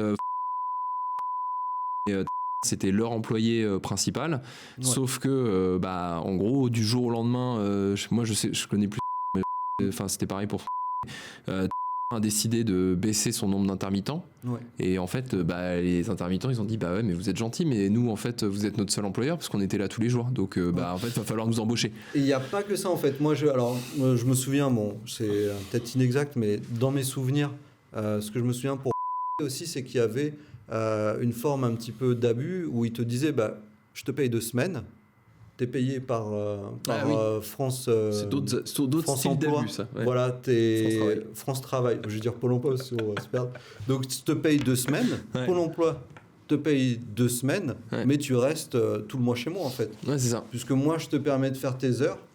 Donc quelque part, tu m'es redevable. Donc en fait, moi, ça m'arrange, sinon tu me coûtes beaucoup trop cher. Alors si je te paye au mois. Et je sais qu'ils avaient été condamnés pour ça, parce que vraiment, je sais, dans mes souvenirs, ils avaient été condamné pour ça parce qu'il y avait de l'abus dans le sens où ils te disaient mais attends, moi tu fais tes heures grâce à moi, donc les jours où tu bosses pas. Et moi je l'ai su récemment grâce à toi. Même ça continue un peu dans certaines boîtes avec des jeunes en fait, où ils te disent attends, moi je te fais accéder à ton nombre d'heures peut-être sur la première année, mais les jours où tu bosses pas, tu viens quand même bosser. Alors, moi, ça m'avait choqué quand tu me l'avais dit, parce que je pensais que ça existait plus. En fait, ça existe. Après, il y a, c'est toujours pareil. Il y a pas, c'est un peu gris tout ça, parce que il y a pas de bon et oui, tout n'est pas noir. Il y a pas de bonne et de mauvaise situation. Non, mais en fait, tu vois, c'est que c'est sûr que quelquefois, mais moi aussi, ça m'est arrivé. Quand j'ai débuté, par exemple, je faisais du montage. Pour le coup, c'était des journées qui étaient très peu payées. Par contre, c'était un peu à la carte, c'est-à-dire que je pouvais venir quand je voulais. Donc, tu avais ce côté où si tu travaillais pas, je pouvais y aller 3 fois, 4 fois par semaine. Donc, j'étais largement sous-payé par rapport à un boulot de monteur, parce que j'étais monteur, mais c'était très confortable à la fois pour moi, pour faire des heures et choses comme ça. Alors, c'était pas le fait d'être rentré dans une boîte où tu bosses 1 mois et puis ils vont te verser un salaire fixe en disant t'as bossé 2 semaines. C'est sûr que c'était pas le même cas. Par contre, en effet, maintenant, ça existe toujours des gens qui bossent en tant qu'intermittent pour avoir le statut. Donc, on va les déclarer 2 semaines. Ils vont être payés à peu près un peu au-dessus du SMIC, mais par contre ils vont bosser tout le mois. Alors, on va dire que ce genre de choses, si c'est un truc où tu te dis en fait quand j'ai mes heures et que je m'en vais, en soi t'as tes heures, donc après c'est aussi à toi de te pousser derrière, c'est quelque chose que tu acceptes aussi, c'est un accord et tout, donc c'est en effet des abus, parce que voilà. Après il y a des personnes aussi, moi j'en connais que ça arrange, c'est juste en fait ils sont payés en tant qu'intermittents, ils travaillent pratiquement à temps plein dans une boîte, mais ils sont très contents de leur truc en fait, tu vois. Donc c'est juste et après, mais même moi en tant qu'employeur, c'est aussi je l'avoue, c'est des fois dans la négo. Quand tu as beaucoup de jours de travail, tu sais, le tarif. Tu peux essayer de négocier avec l'intermittent en disant alors je vais te déclarer tant, ça va te faire pas mal de jours, est-ce que tu peux faire un petit effort un dégressif sur ton tarif. Donc même moi j'essaye toujours de payer les gens au minimum syndical. Là je le fais on va dire peut-être quasi régulière, mais au début des fois sur des boîtes quand elles sont jeunes, bien sûr tu as envie de payer tout le monde bien. Mais c'est vrai que des fois, les tarifs font que tu peux pas forcément, parce que c'est des tarifs pas qui sont hauts, mais qui sont plus hauts que des fois ce que tu peux vendre. Et c'est vrai qu'à l'inverse, des fois sur des grosses prods, en fait, quand tu vois combien sont payés les gens, les tarifs, ils profitent quand même on va dire, du nombre de jours pour te payer quand même... on va dire beaucoup moins. Donc, oui, c'est ça. Non, mais après, c'est vrai qu'il faut trouver son compte. Il y a un côté aussi assez logique dans le côté... Tu vois, juste avant de commencer le podcast, là, moi j'ai reçu un appel, tu as une proposition d'une mission sur une dizaine de jours, il faut pas être fermé à avoir un tarif régressif parce qu'on va te faire bosser 10 jours. Il y a ça aussi, tu vois. Là, quand on parle justement d'abus, c'est plus le côté en fait où forcément il y a des boîtes que ça arrange en fait d'avoir des intermittents qui sont pratiquement à temps plein chez eux, mais il y a aussi, mais en fait le plus souvent ces intermittents qui sont à temps plein, eux ça les arrange aussi parce que ils ont des métiers qu'ils pourront pas forcément. Le plus gros des abus, les trucs vraiment négatifs, c'est ce qu'on a dit, c'est quand la personne elle est payée, déclarée 2 semaines et qu'elle travaille le mois complet. Ça c'est vraiment l'abus. Mais bon, ça existe encore. Et ça, faut faire attention aux jeunes. Peut-être la première année. C'est ça. Non, mais en fait, c'est que des fois, ça peut être une sorte de léger tremplin pour te lancer. Mais après, une fois que t'es lancé, en fait, cette boîte-là, tu pourras leur dire, en fait, moi, je suis pas engagé chez toi, je suis juste intermittent. Ouais. Donc, si maintenant je suis intermittent, si je veux venir que 3 jours, je viens 3 jours. Je m'arrange. Enfin, il y a plein de manières différentes. Ouais. Okay. Et je vous interromps un tout petit instant encore. N'oubliez pas de liker et de vous abonner pour soutenir notre travail. Et surtout, si vous voulez voir d'autres épisodes. Et c'est vrai qu'il y a un tarif minimum syndical. Ouais. Et c'est vrai qu'il n'est pas toujours respecté. Non. Moi, je sais, moi, des fois, je ne l'ai pas respecté. Mais c'est vrai que dans les gens que je connais qui sont intermittents du spectacle, ça arrive souvent qu'ils sont bien sûr, pas respectés. En dessous du tarif. Après, voilà, en fait, normalement, c'est quand même un tarif qui est obligatoire. Et c'est vrai que... mais après, ça dépend ce que tu te déclares pour le tournage. Tu vois, c'est que imaginons, toi, t'es chef op et qu'on te dit, en fait, je vais te déclarer juste opérateur. En fait, le tarif est pas le même. Donc, forcément, ils peuvent te proposer un tarif moindre, mais ils vont pas mettre ta vraie fiche de poste. Ouais. Bon, c'est juste des ajustements qui peuvent être faits dans la déclaration. Mais c'est vrai que des fois, alors sur des petites prods, peut-être, ils peuvent pas faire autrement, mais c'est vrai que sur des grosses prods, moi je sais que c'est beaucoup plus carré, mais des fois quand même t'es payé quand même un petit peu moins. Je sais pas, en tout cas moi de ce que je connais en fait, j'ai pas eu cette impression quand tu commences à arriver sur des grosses prods, mais plus le côté non, ça, ce niveau-là, moi, je l'ai moins eu. En fait, sur les grosses prods, j'ai moins eu cette impression où des fois, en fait, justement, t'es plus soutenu par la boîte qui va te dire, tu vois, genre, voilà. Après, ça dépend. Je pense que ça dépend aussi du métier, ça dépend de plein de choses, tu vois. Je pense que Aurélie, peut-être, elle a eu ce genre de soucis potentiellement avec des boîtes, mais Aurélie qui est ta concubine, nous le rappelons. Mais en fait, c'est vrai que voilà, je pense que ça peut varier peut-être par rapport au métier. Moi, je sais qu'en tout cas, de mon expérience personnelle, quand je travaille pour des projets un peu plus gros. Les choses c'est un préjugé alors que j'avais peut-être qui est négatif sur les grosses boîtes, c'est peut-être plus carré. Et donc on a vu que on a compris que les sociétés doivent doubler les tarifs en fait quand ils créent leur budget par rapport aux charges. Et du coup en fait aussi ce qu'on n'a pas abordé, c'est qu'il y a la question du matériel en fait, parce que par exemple toi tu vas peut-être commencer à posséder ton matériel, c'est quelque chose que tu vas fournir, comment ça se passe du coup en fait après il y a plusieurs solutions. Le plus souvent quand tu commences à investir, c'est un peu sur tes fonds propres. Oui, parce que t'as pas de statut, tu peux pas récupérer la TVA. C'est ça. Donc au départ, tu payes un peu tout plein pot. Après, tu peux. Ce qu'on appelle une bijoute. Ouais, c'est ça. Le terme technique, c'est le matériel que tu possèdes et que tu vas ramener. Exactement sur le tournage. Des productions. Donc la bijoute, en fait, elle va te permettre. Ça fait beaucoup rire ma compagne ce terme bijoute. La bijoute va, en gros, c'est une sorte d'indemnisation de ce que tu vas ramener sur le plateau. Ça marche beaucoup pour les maquilleuses, par exemple, qui vont ramener leur matériel. Ah oui, il y a des métiers ceux de leur côté où quoi qu'il arrive tu ramènes quelque chose. Elles viennent avec des valises, des mallettes. Ça fait partie du job. C'est ça. Et là forcément tu as une indemnisation par rapport à ça. Enfin une indemnité par rapport à ça. Ou c'est compensé des fois avec le salaire. Oui, ou enfin des fois le plus souvent c'est rajouté sur le salaire en fait directement. Il y a une case en plus sur les déclats. C'est ça. Bijoutes et tout. Et donc ça c'est rajouté quelque chose en plus. Oui, parce que c'est vrai qu'il y a du consommable. Exactement. Donc du coup. Et le plus souvent c'est du net d'ailleurs parce que c'est des choses qu'en fait eux vont devoir acheter derrière. Donc il y a un statut un peu particulier par rapport à ce truc de bijoute quand tu es intermittent où on te rajoute du net parce qu'on considère que c'est beaucoup de consommables que tu vas pas forcément, tu vas devoir acheter derrière. Et ça c'est un avantage aussi, j'imagine, quand tu prends du galon, plus de budget, tu as peut-être envie d'avoir ton propre matériel. Et c'est peut-être aussi une force quand tu vas démarcher des boîtes de prod en disant j'ai telle caméra, c'est tel set d'optique. Ça, je pense que c'est sur le long terme en fait. C'est qu'à un moment donné, déjà il y a la sécurité pour une boîte de prod, je pense, de passer par quelqu'un qui a son propre matériel parce que elle sait que tu le connais et que en fait, et c'est vrai, c'est-à-dire que si tu rencontres un souci sur le moment, le souci le plus souvent tu vas le régler en fait parce que tu connais ton matos. Ce qui est pas forcément le cas des fois avec des locations de matériel que tu loues directement dans des boîtes de loc ou des fois tu tombes sur du matériel qui est tu l'allumes et tu fais en fait ça marche pas très bien sauf qu'en fait on est en tournage quoi donc t'es un peu bloqué sauf à rappeler la boîte de loc pour que mais ça veut dire aussi que la veille tu dois aller le chercher. Exactement. Et dans l'idéal je me dis mais tu devrais le tester le matériel. Tu le testes aussi Mais du coup, ça fait mais une tu journée testes sur de place. travail Mais aussi. moi, ça m'est déjà arrivé de tester du matériel sur place et en fait, en gros, t'arrives sur le lieu et le lendemain, la caméra, elle te lâche entre les mains à midi, tu vois. Ouais. Mais aussi, ça ça te fait une journée en ça te plus. fait une journée en plus qui est pas forcément payée. Qui est pas aussi. forcément payé, ça dépend encore des prods, ouais, tout à fait. Des prods et tout, ouais. Je sens que moi, je suis un peu difficile.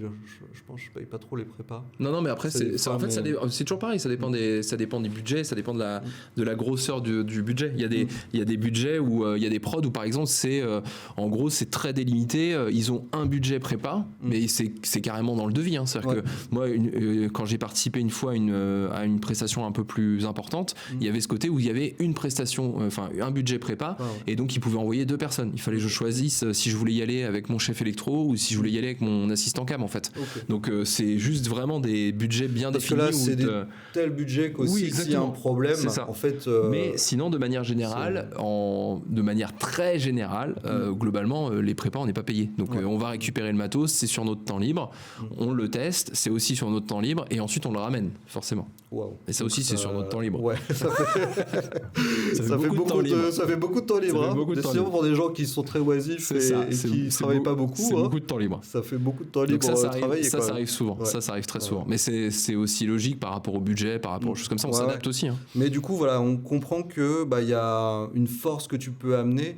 Moi, j'avais vu des vidéos sur YouTube où c'est vrai qu'il y avait des cadreurs, des réals, des chefs-op, ils disaient, voilà, il a investi $20 000 dans telle caméra, mais avoir cette caméra, c'est ce qui te permet de faire bosser aussi, parce que c'est la caméra que tout le monde veut en ce moment, en fait. Et il y a ça. Du coup, c'est un gros investissement, mais ça va peut-être te faire plus tourner, finalement, pour ton matos, que pour toi. Toi, tu es l'opérateur, on va dire, qui sait t'en servir, mais t'amènes quand même du matériel avec toi. T'amènes le fait de toujours avoir un peu les derniers trucs qui sortent. Il y a un côté très geek dans ce qu'on fait aussi, donc où on se renseigne tout le temps un peu sur les nouveautés, les choses qui sortent. Donc c'est vrai que tu investis au fur et à mesure. Et donc la première étape, c'est d'investir un peu, comme je te disais, sur tes fonds propres. Donc t'économises et puis t'achètes ta caméra, par exemple. Et puis après, il y a des systèmes où tu peux, je pense qu'on va en parler, mais tu peux aussi créer une entreprise en fait. Juste, tu peux créer ton entreprise. Tu peux créer une entreprise à côté du statut. Alors c'est quelque chose d'assez particulier où je crois que c'est assez compliqué. C'est assez compliqué. Ils aiment pas trop quand tu débarques. Non, mais parce qu'en fait c'est très particulier parce que l'entreprise que tu vas créer justement pour acheter en l'occurrence, moi c'est ce que j'ai fait à un moment donné, c'est que moi je suis intermittent, donc je suis payé en tant qu'intermittent, et à côté de ça j'ai créé une SASU, donc moi j'ai créé une structure où je suis le seul employé en fait, et dans cette structure tout ce que je fais c'est en gros j'achète du matériel et je loue du matériel. Donc en fait il y a aucun fonds de cette entreprise qui me revient, c'est-à-dire que je touche pas d'argent dessus. C'est juste que ça te sert, parce que ça me sert pour la TVA, parce que c'est dingue, sinon en fait, ça veut dire que tu perds 20%. Alors déjà, ça me permet de récupérer la TVA sur les produits, et ça me permet aussi de facturer. Donc en fait, maintenant, quand je travaille, j'ai ce côté, parce que la bijoute, c'est pour vraiment, le plus souvent, c'est en tout cas, c'est des lignes qui sont ajoutées quand tu es intermittent, mais la bijoute, c'est vraiment quelque chose qui est beaucoup plus pour du consommable et beaucoup moins pour du matériel, caméra, 50 balles, vidéo. La bijoute, c'est 30 balles, 50 balles. Sauf qu'à un moment donné, quand tu commences à payer des milliers d'euros pour investir sur du matériel, je pense qu'en plus, c'est peut-être net la bijoute pour les intermittents, mais si je dis pas de bêtises, on paye des charges dessus. Oui, tout à fait. Oui, les employeurs. Du coup, t'es là, tu te dis merde. Tout à fait. Tout à fait. Pour nous, c'est net, mais pour vous, ça vous coûte plus cher. Du coup, c'est quand même bien de se dire que tu crées ta société. Déjà, toi, tu récupères ta TVA. Ça peut être un peu plus facile aussi pour des boîtes qui t'emploient de se dire pour certaines, tu fais une facture et tout, et du coup là tu compenses bien parce que c'est vrai que le mec il vient avec tout son matos, c'est des fois conséquent tout le matériel que vous possédez un petit peu. Il y a le côté au fur et à mesure au fur et à mesure, et du coup c'est une force aussi, et c'est aussi un bénéfice pour la boîte parce que la boîte de prod elle a pas forcément son matos, le louer ça refait toute une mécanique. D'une certaine manière tu fais une sorte de forfait en fait quand toi tu loues ton matos, qui leur reviendra quoi qu'il arrive par rapport à ce que tu vas ramener, ça leur reviendra moins cher que si tu le loues tu le loues dans une vraie boîte de loc. Dans une boîte de loc aussi, ça c'est sûr et certain. C'est que t'as un forfait, tu vas pas le louer comme dans une boîte de loc, tu vois des choses très très précises quoi. Tu vas pas dire la caméra, l'optique il vaut tant, le HF il vaut tant, tout ça. Non, c'est juste là tu vas louer un ensemble, un forfait qui reviendra beaucoup moins cher. Et puis après t'as ce côté où en fait déjà c'est ton matériel. Donc après, toi aussi, si tu as envie de changer, tu peux aussi le revendre. Tu peux aussi le développer. Faire ta société, je pense que c'est bien pour les assurances aussi. Ouais, tout à fait. Le truc comme ça, parce que si tu es intermittent, des fois, ça peut être, un peu compliqué pour le matos ou... Ça te permet d'assurer ton matériel contre le vol, tout ça. Ouais. D'accord, génial. Et c'est intéressant, là on a vu un petit peu là, tous les aspects, et je pense qu'à la fin de la carrière, tu n'as plus du tout de bijoute parce que tu es sur des projets tellement gros que tu fais que de la loc, non? Ou il y a encore des chefs-op qui ont des gros sets les chefs-op que je connais qui ont pas mal de carrières derrière eux, ils ont des garages remplis, quoi. Ouais, les garages quand ils viennent sur un tournage, eux, c'est pratiquement une boîte de loc à eux tout seuls. À eux tout seuls, ouais. On connaît d'autres gens qu'on ne citera pas forcément, où tu te dis, je pense que tu vas chez eux, Non, mais c'est ça. Moi, je suis encore halluciné quand je bosse avec certains chefs-op. Tu vois tout ce qu'ils ramènent à chaque fois. Et donc, c'est des forfaits, mais ils ont des sets d'optiques, ils investissent sur beaucoup de choses au fur et à mesure. Après, il y a aussi ce côté où c'est vrai que ça te pousse à investir. En fait, quand tu as ce type de société, la société, elle n'est pas là vraiment pour faire des bénéfices, en fait. Elle est juste là pour le matos, pour le matériel. Donc, en fait, c'est juste, tu gagnes de l'argent et très rapidement, en fait, tu le remets dans autre chose. Oui, parce que, en fait, c'est vrai que, comme on a compris, le statut d'intermittence, toi, tu veux des heures. Tu vas pas t'amuser à facturer avec la boîte. Vraiment, le but, c'est d'avoir un maximum d'heures. Et puis, peut-être, s'il y a une demande un peu particulière... Tu vois, je reprends l'exemple de la boîte dans le BTP. Peut-être tu peux facturer un truc, mais bien sûr, ton intérêt à toi, c'est de faire des heures. Exactement. C'est faire des heures. C'est pas par ma boîte que je gagne de l'argent, quoi. C'est en fait, c'est un peu particulier de le dire comme ça parce que oui, je gagne de l'argent, mais en fait, cet argent, j'y touche pas. Donc c'est vrai que à part pour investir, mais tu gagnes de l'argent, mais en fait, tu claques tout dans le matos. Tout dans le matos, c'est ça. C'est le but. C'est des bons pigeons, voilà, on est des bons pigeons à matos. De l'entreprise. Franchement, on devrait. C'est triste qu'on soit geek parce qu'on dépense trop de thunes vraiment. Et est-ce que tu peux nous parler un petit peu de l'évolution? Moi, ce qui m'intéresse maintenant sur cette partie, c'est se dire qu'est-ce que tu as vu qui a changé dans les boîtes de prod. Ça fait 10-15 ans que tu bosses. Est-ce que tu peux me dire un petit... Moi, j'ai mes petites idées, mais comment ça a évolué en fait le métier? Avant, je pense qu'on livrait une vidéo 2 semaines. Tu vois, est-ce que maintenant on livre beaucoup plus rapidement? Est-ce que les formats sont plus courts? Il y a beaucoup de choses qui ont changé. Il y a beaucoup de choses qui ont changé. En fait, déjà, il y a les budgets qui ont changé. Beaucoup.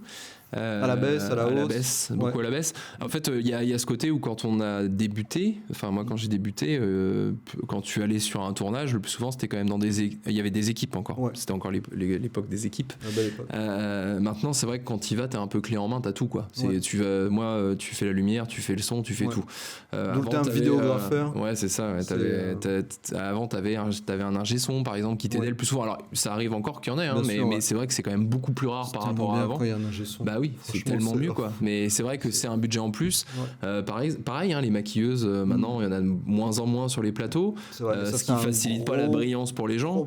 Donc, comme moi, par exemple, qui brille de dingue. Non, mais ouais, c'est des trucs. Et après, le problème, en fait, c'est toujours pareil, c'est que si, par exemple, certains clients travaillent avec des boîtes qui les habituent à certaines choses, forcément, quand toi t'arrives et que t'as pas ces choses-là, là, je pense, par exemple, on parlait maquillage, maintenant t'as des lingettes matifiantes, par exemple. Oui, mais si t'amènes des lingettes matifiantes et que ça fonctionne, ça fait le job, ça sera jamais du niveau d'une maquilleuse, ça, c'est clair, mais ça fait le job. En fait, les clients, ils vont se dire pourquoi je vais, tu vois. Jusqu'au moment où t'as une personne qui a une peau très bronzée, c'est fini, c'est fini. Et moi, je me souviens d'un tournage où il y avait le PDG. Il avait une balafre sur le nez. Mais tu peux rien faire. Et Dieu merci, on avait une maquilleuse. Tu vois, parce qu'en fait, tu sais pas si c'était son chat qui l'avait. Non, mais c'est des choses, des fois, où tu te vois l'image et tu te dis, en fait, mais il manque quelqu'un. Et nous, on le voit aussi, c'est vrai que sur des tournages où tu vois qu'il y a du matos de ouf. Et le mec brille à mort et c'est tellement dommage c'est stupide, en fait, vaut mieux faire l'inverse. Un peu moins de matos, le mec brille pas parce que quand il brille, tu fais fixation dessus. Mais c'est vrai que ce qu'on disait, c'est que c'est un boulot d'équipe, ça a beaucoup changé. Et avant, moi je me souviens quand j'ai commencé, quand je disais que je faisais de la vidéo, du montage, de la post-prod, on me regardait vraiment comme comme un extraterrestre, tu vois. À l'époque, c'était vraiment hyper mal vu. Bah oui, parce qu'à de faire l'époque, plusieurs métiers. En fait, c'est ce que ça rejoint. C'était l'ultra spécialisation en fait. Son, tu vois. C'est ce que je te disais par rapport au son, c'est que à l'origine, il y a 10 ans de ça, 10-12 ans, si par exemple un chef-op ou un cadreur disait moi je prends le son, c'était hyper mal vu. Maintenant, en fait, c'est devenu la norme parce qu'en fait, il n'y a plus le budget pour. Donc, le budget a beaucoup baissé sur l'ensemble, les durées de tournage aussi ont beaucoup diminué. Et en fait, il y a aussi tout le changement par rapport aux réseaux sociaux, par rapport aux demandes qui sont beaucoup plus immédiates. Quoi. Format, tu dois des fois tourner, tu tournes, tu dois monter dans la foulée, ça peut arriver de monter derrière, alors qu'à l'époque, c'était pas du tout les mêmes chaînes de enfin, tu vois, c'était... Et aussi, il y avait les boîtes de prod où, je me souviens, tu avais les cabines de montage, tu avais même le client qui venait pour voir, était derrière toi. À ta droite, tu avais le chef de projet. Et toi, tu étais là en train de monter. Ça. Alors ça, je pense ça doit exister encore, peut-être sur la pub. Je pense même pas. Sur certains formats. Peut-être le réel est là, quoi. Mais sinon, le client... je me souviens, il y avait plein de cabines dans les boîtes de prod. Et du coup, c'était, j'allais dire particulier, mais non, c'était un autre délire. Mais c'est vrai que ça ne nous viendrait plus à l'esprit maintenant d'inviter le client. Enfin, de lui dire de venir pour voir le projet. En fait, on voit tout maintenant. En fait, donc les validations, elles se font par Internet. C'est beaucoup plus rapide. Ça demande moins de déplacement. Tous les outils qu'on a maintenant, en fait, c'est vrai que ça facilite beaucoup. Mais après, oui, c'est juste. En fait, il y a eu un changement dans les tournages par rapport au matériel aussi, parce que c'est vrai que c'est devenu plus simple de tourner. Donc, en termes de maintenant, des petites caméras, elles font des images de fou. Donc, c'est clair. Moi, je me dis toujours, j'aimerais revenir dans le temps, monter un gars à l'ancienne. C'est ça, tu vois, tu remontes dans les années 80, tu lui dis ça va filmer, ça va envoyer. Le mec qui fait une session direct parce qu'il devait ramener son camion avec l'antenne. Tirer son groupe électrogène pour des régies et choses comme ça quand tu vois mais c'est des trucs, c'est vrai que maintenant un flycase de cette taille-là, c'est le truc, c'était un camion avant. Exactement. Du coup, c'est vrai que ça, forcément, ça a changé la manière de tourner pour nous. Alors, il y a des choses qui sont plus confortables, mais il y a aussi le côté où forcément, en gros, avec moins, tu peux faire mieux. Il y a ça aussi, c'est que tu peux faire plus avec moins. C'est-à-dire qu'avec une petite caméra, en fait, tu peux faire des images qu'avant, tu n'aurais jamais rêvé faire avec d'aussi petits boîtiers. Donc, c'est vrai que maintenant... Et les smartphones aussi. Je pense aussi les smartphones, ça a changé beaucoup de choses. Même dans l'imaginaire, tu sais, des clients...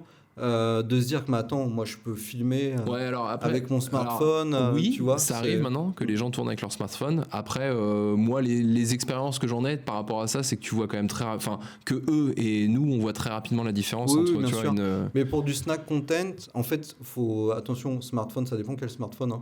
Ton smartphone à 200 balles.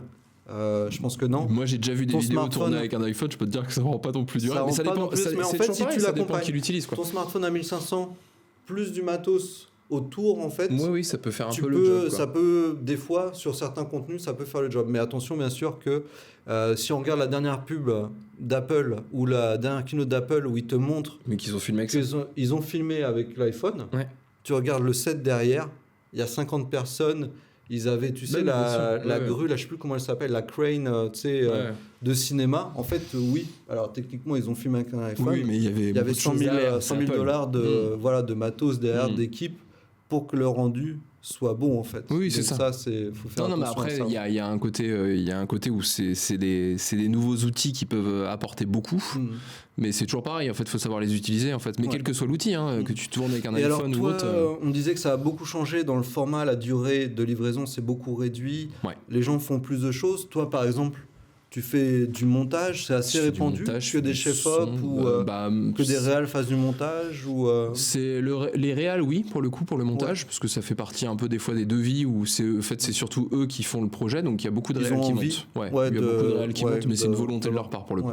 Après, moi, je sais que moi, ça m'arrive souvent maintenant sur certains projets, quand c'est du corpo et choses comme ça, en fait, où en fait, il faut un rendu assez rapide, donc des fois, c'est même je monte chez le client client en direct, ou alors ça peut être chez moi, choses comme ça. Et dans ce cas-là, pareil. Et il y a une petite facilité, si toi tu l'as filmé, tu l'as bien entendu, pour des rushers aussi. Tu l'as entendu, voilà. Et... Des rushers, c'est quand tu fais un peu le point sur les images que tu as, que tu choisis les meilleures prises et choses comme ça. Comme je disais, avant, je pense que c'était très mal vu. Maintenant, c'est plutôt demandé, en fait, d'être un peu multifonction à la carte. Et puis, je pense que c'est des métiers passion où tu t'intéresses un peu à tout des fois. Ouais, c'est ça. Donc, tu es curieux, tu as envie peut-être de toucher un peu de la post-prod. Ça reste tes images, donc tripoter tes images, c'est toujours aussi, tu vois, c'est toujours confortable. Plaisant, quoi. Et puis, tu es sûr aussi de ce qui va être utilisé, fait. Par rapport à des fois où quand tu passes par un monteur, bah, tu te dis moi j'aurais pas pris ça, là mon image elle bouge un peu, moi ou un étalonneur aussi, des fois t'aimes bien. T'aurais bien aimé, tu vois, faire un petit truc en plus, juste comme ça. Moi des fois je vois des images à moi et je me dis là un petit coup de stabilisation en plus ça aurait pas fait de mal. C'est un peu frustrant par moment parce que tu te dis si j'avais eu l'image sous le coude, voilà.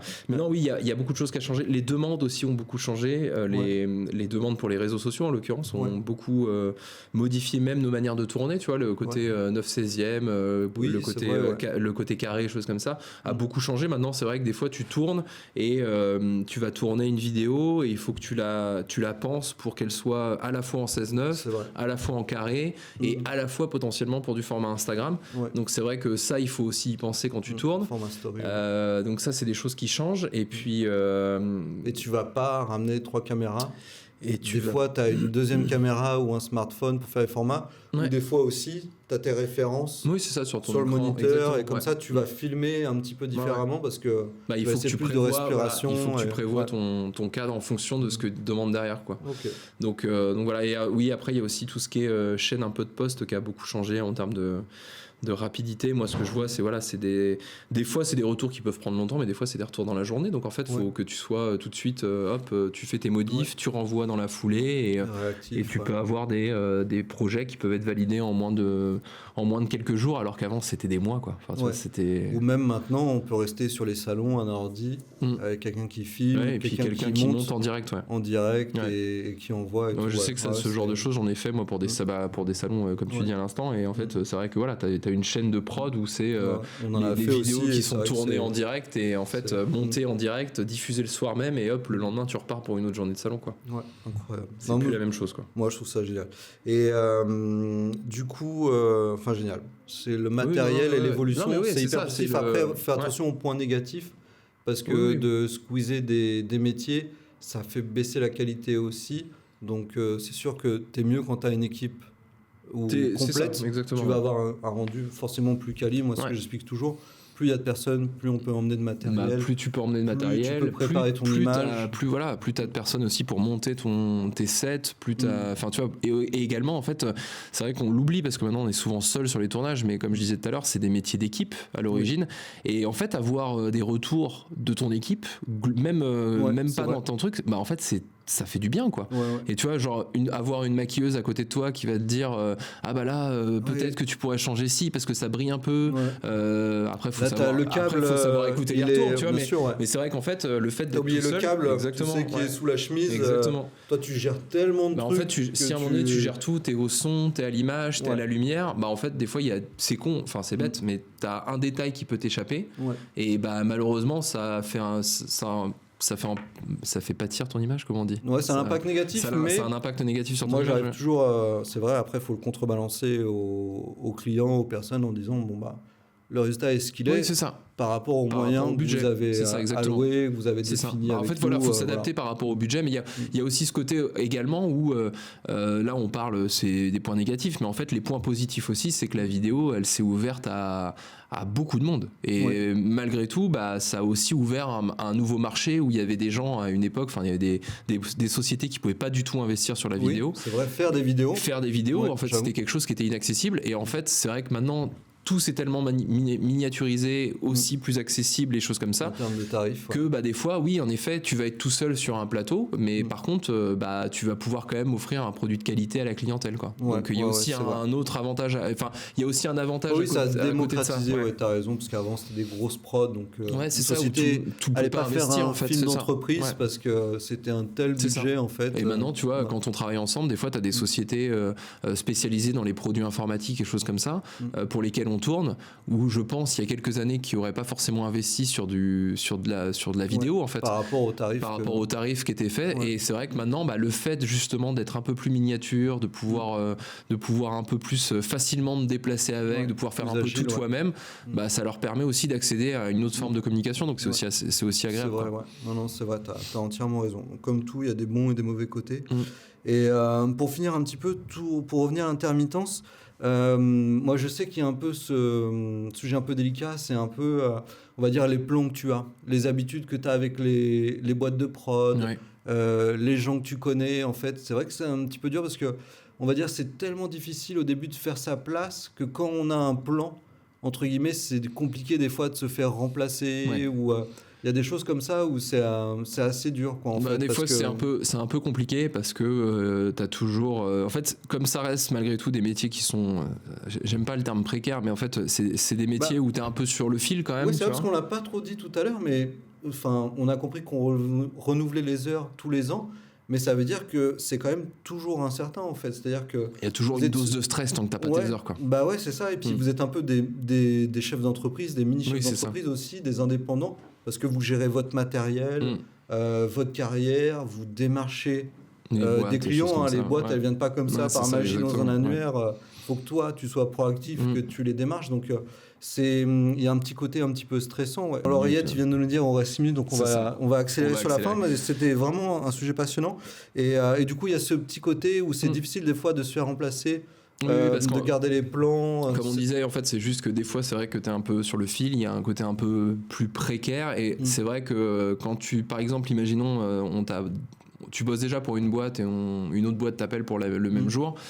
Des fois, il est vrai que ça peut être un peu compliqué de mettre des collègues à toi ou des gens que tu connais sur les missions parce que tu sais jamais finalement si cette personne-là, alors même si ça n'arrive pas forcément toujours, mais tu sais jamais vraiment si cette personne-là, malgré elle ou parce qu'elle le souhaite, moins chevaleresque, tu vois, va pas dire moi je te prends moins cher et en fait, elle va prendre moins, elle va se vendre peut-être moins cher, elle va proposer peut-être d'autres trucs, d'autres choses. Et après quand la personne la rappelle, lui c'est coutume, c'est de dire non attends, moi je suis un backup. Ouais, c'est ça.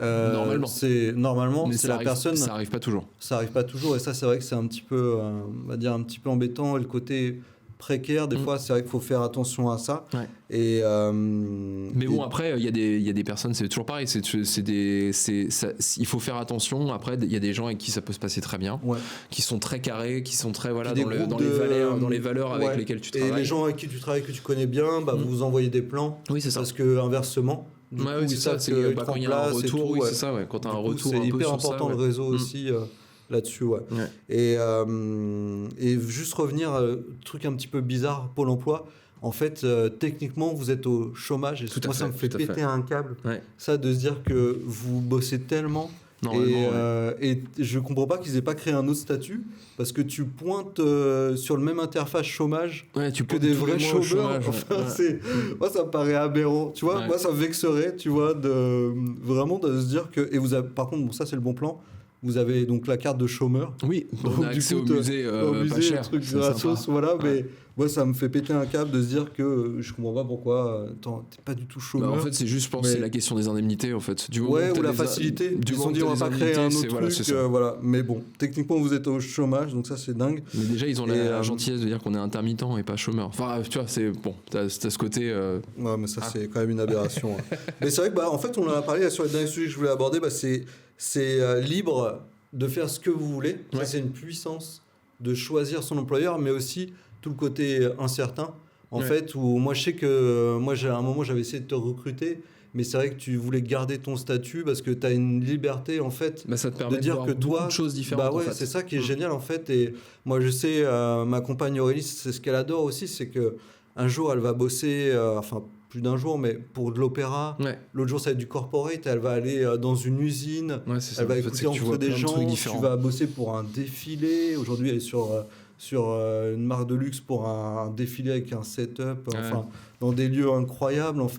Et ça, c'est vraiment ce que vous aimez beaucoup dans ce statut. En fait, ce qui est intéressant et puis même c'est enrichissant, c'est que c'est un boulot qui te fait voir plein de choses différentes. Enfin, moi, je travaille beaucoup pour les métiers de l'aviation. Donc, toi, par exemple, je vois beaucoup de les moteurs d'avion, les avions en eux-mêmes, la manière dont c'est fait, dont c'est construit, dont les pièces sont faites. Je travaille aussi des fois pour Ariane Group, donc tu vois des moteurs de fusée quand même. Tu te dis, c'est ouf. Tu voyages.